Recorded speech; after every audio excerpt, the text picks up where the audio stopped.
I want you to try something special. I want you to try my family reserve. Absolutely. This is a blend of Cabernet Sauvignon, Merlot, Cabernet Franc. Okay. That's for me. That's yours. Yeah. Oh wow, that's all right, that's for you. Yes. Okay. 2 hands on this? Whatever you want to do. Yeah. Cheers. Salute.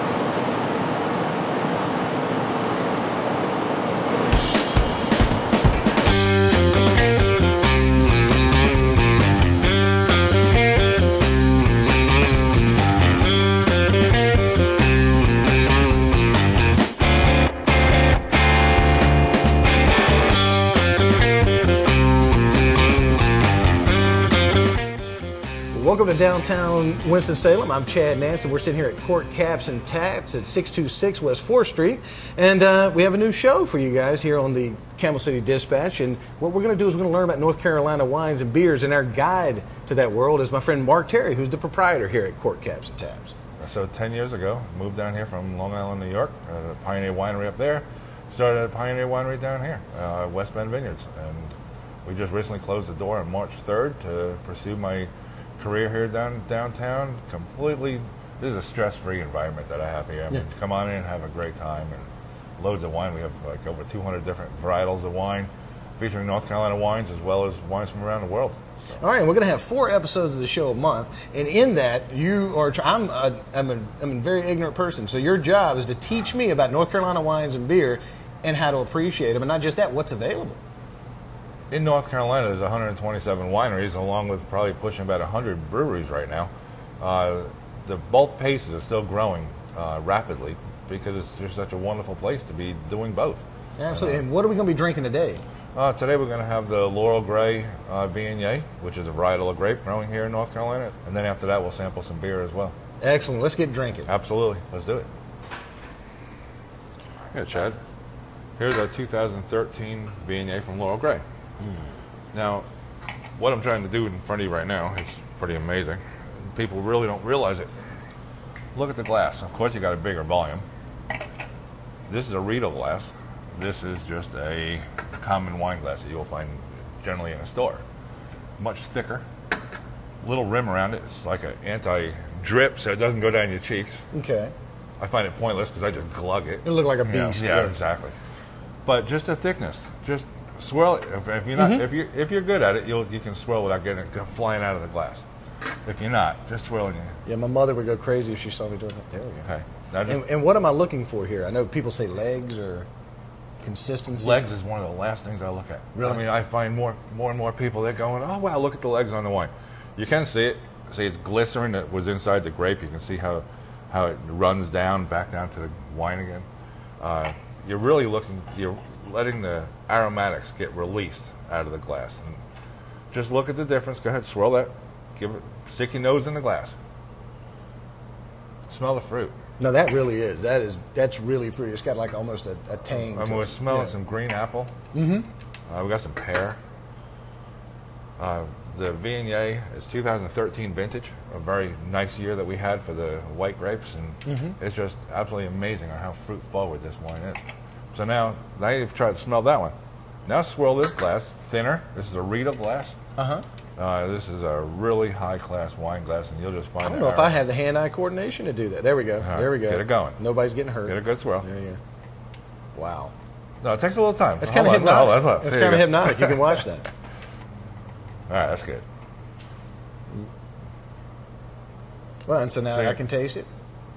Do we? Or no, is there first you're another? going over the smell. Come on, Oh, you're okay. I know you're getting anxious. I know. I like drinking. Ew.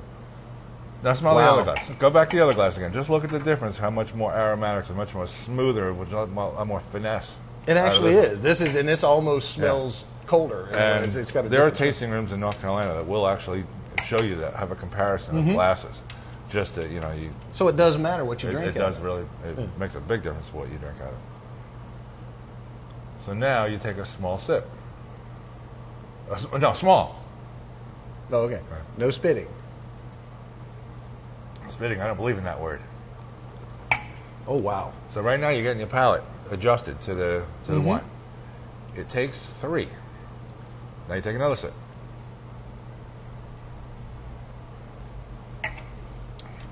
Oh, wow. Okay, now we're going to sound like a couple of mongoloids. Okay. We'll take a little sip and you go... Actually, little air. Okay. I actually keep my mouth closed and I just suck a little air through my teeth. I don't have I actually don't have much of a space between my front teeth. Now what you're doing is just pulling in the air. Now you're busting the molecules apart and getting the real fruit in your mouth. Do you notice it? Yeah, and it's got a spirit to it in the way that Scotch or some of the some of your bourbons would. Well, it's not that high alcohol. No, it's delicious, and it really is fruity. This one it doesn't taste busy, but it's pretty fruity. See, it has a nice acid. There's two balances that you really want to know as far as wine. You have pH and you have acid. The higher the pH, the lower the acid, the more flabby the wine is. This has a nice acid, bright, refreshing. It's just very clean. I love the apple notes. And when you call it flabby, what does that mean? Flabby is just it doesn't have much character to it. Gotcha. It's just there's no acid. It's just straight. See, like this one has acid. Yeah. You can taste the acid on the back of your throat still. Oh yeah, that's what because you want. there's you don't a time find release that out of these high pH wines. And this wine will actually age for a long time. We're talking probably age about 5 years into a bottle. Oh wow. White wines are good for about 5 years, but this one's pretty exceptional. All right, and you guys have this here? Yes, we do. Yes, we do. As a matter of fact, is it good to pull the air in each time? Or yes, because that is actually I've never done it. There is a difference. Yeah, I actually let it go over the roof of my mouth and just let it flow over the wine before I swallow it. Wow. It slows the buzz down because if we keep doing this, well, that's a drawback. But I like it.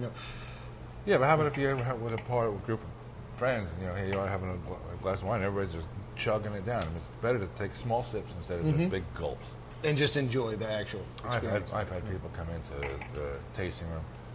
They really don't know, and by the time I get it poured for their girlfriend or wife, they've already slugged the thing down.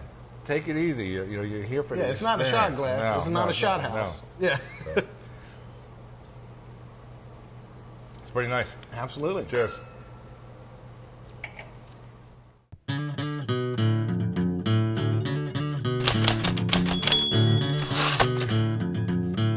I think one of the things that people really like about the way that we deliver news and information is it feels like a friend is telling you something. One of the goals of CCD has been to create something that had a feel like it was an old hometown newspaper, that when you picked it up you knew exactly what was going on in the community down to the street level, talking about people in the community and events and things and stuff that's happening in your own backyard. Okay, Chad, here we go. Beer. This is Red Spur out of Raleigh, North Carolina. Yeah, and it's what? It's like 7.3, 7.2? 7.3% alcohol. It is on. absolutely amazing on how these alcoholic craft beers are going up and up. Yeah, but does the alcohol affect the flavor? Now, the percentage? It makes a great mouthfeel. The higher the alcohol, the more deeper, complex mouthfeel that you'll have. It's like drinking a light beer. That's what, 4% alcohol maybe, to just being It's been a long time since I've had light beer. Once I got out of college and got a real job, there was no more light beer. Absolutely amazing. Once you start drinking craft beer, it's really hard to go back to that. Unless I'm mowing lawn, really hot, sweaty, that's when it's time to drink a Bud Light. A lot of the water in it, just hydrates you. Yeah, just hydrates you back up again. Well, picture, if you didn't finish mowing your lawn, you drink a 7.3 alcohol.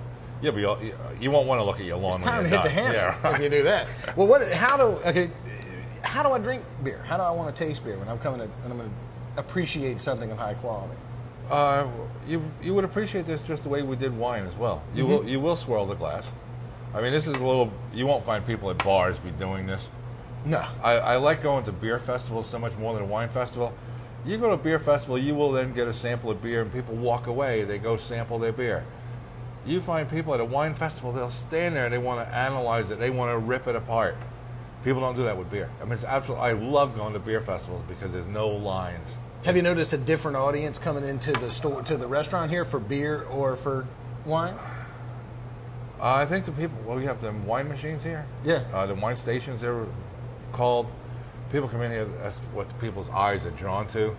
But our wine bar, which is actually stained with wine, people love that too. They belly up to the bar, and we got 24 beers on tap. So, and the kegs always rotate out as well, so it makes it a lot of fun as people come in here every time, experiencing a different kind of beer. So, what are we looking for in the Red Spur? Red Spur is actually a full-bodied wine, just like a wine will be a little bit higher on alcohol, just like this being 7.3. It's just going to give you some nice characteristics. It's been the hops that they used was Columbus and Centennial. Mm-hmm. Now you add your hops at different times during the boil of the process, and that's what creates your different flavors that you have. And these are what we have today is an ale, not a pilsner or a lager. Ales, you can actually add yeast, and in 7 to 10 days they can be kegged and out on the market. And unlike wine, you want beer fresh. Absolutely, right? absolutely. Yeah. We haven't gone as far as having born-on dates on bottles of wine yet. We don't even have nutritional facts on wine or beer. I don't know what's going to happen in the future because it's already been talked about doing that, and that's really going to be a pain for all the wineries to have to change all their labels over if that does happen. The nose come into drinking beer like it does in wine? Or it should, but yeah. I mean, it's actually good when you actually take a sip, actually breathe through your nose without having the beer coming out of your nose. Mm-hmm. I don't know if can you do that, you think? Make wine come out, make beer come out of your nose? You know, I used to be able to make milk come out of my nose when I was a kid. It's a skill. I'm sure it is. Well, let's do it. Let's drink some beer. Did you smell it first? You didn't even smell it first. Oh, I smelled it going down. Yeah, okay. Yeah. But yeah, it is. It's a barrel smell almost. I almost get like a little bit of chocolate in here. Mm-hmm. Yeah, there's a hint of that on top. In any beverage you can put chocolate in, that's a little bit of coffee. It's not a stout; it's just a red ale, but it's really it's really nice. And if it was a little darker, you could actually pass it by. Yeah, when you got your like grocery store ales like Killian and stuff, this just has a whole lot more character than a Killian. Absolutely, absolutely. I enjoy it. Yeah. As a matter of fact, and so we were talking about not chugging wine. What's the rule on chugging beer or drinking it faster than?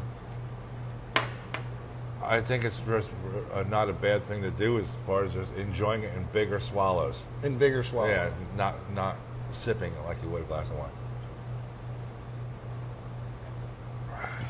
Very good. And that's the Lone Rider? Yeah, it's Lone Rider. Lone Rider Red Spur. Right on.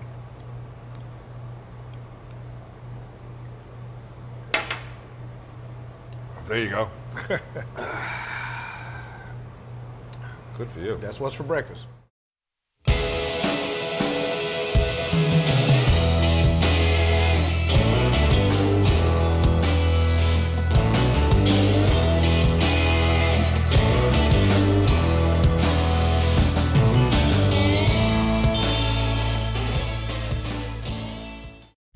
Thank you very much for tuning in to Corks, Caps, and Taps this week. We'll be back next week with a Cellar 421 Stainless Chardonnay. We're going to have the Green Man, ESB, which stands for... Extra Special Bitters.